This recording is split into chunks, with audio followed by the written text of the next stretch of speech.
Saya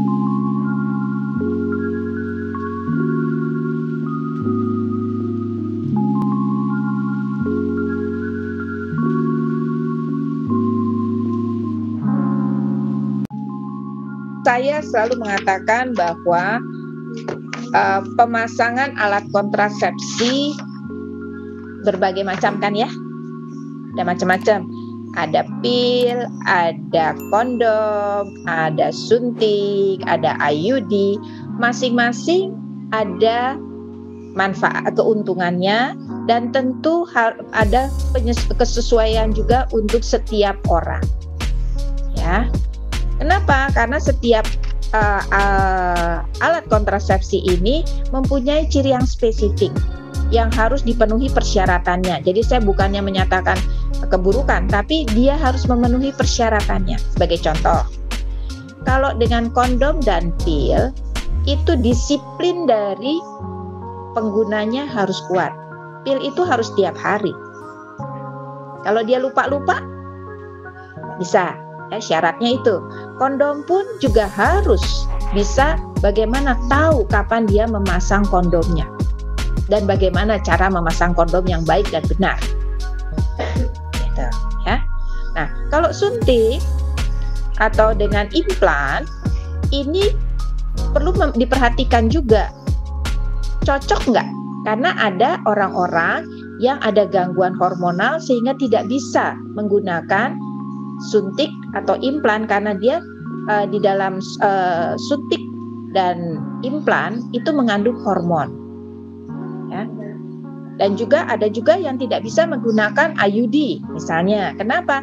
Karena IUD mengandung kuper. Ada beberapa orang yang memang sangat sensitif untuk hal itu. Nah, memang alat-alat ini adalah bukan kekurangannya atau apa tadi dinyatakan dampak buruk, tetapi memang harus disesuaikan. Itulah sebabnya mengapa ketika seorang akan menggunakan alat kontrasepsi, mereka harus dilakukan konsultasi. Kemudian teman-teman juga harus melakukan para tenaga kesehatan melakukan penapisan kelayakan medis pemasangan alat kontrasepsi melalui yang namanya roda KLOP. Ya, jadi harus tanya dulu bagaimana kondisinya, bahkan juga dikaitkan dengan budaya dan kepercayaan. Ada yang mengatakan, nggak boleh memasukkan IUD ke dalam tubuh, ya, atau implan. Mungkin dia lebih cocok dengan menggunakan kondom atau menggunakan misalnya pil, ya. Tapi ini juga harus ditanya lagi, sanggup nggak kalau mereka melakukan itu dengan keteraturan? Ya, jadi di dalam yang namanya penapisan dengan roda KLOP ini nanti akan ditentukan kondisi medisnya, kemudian karakteristik dari kliennya, dan pilihan alat kontrasepsi yang cocok untuk setiap individu.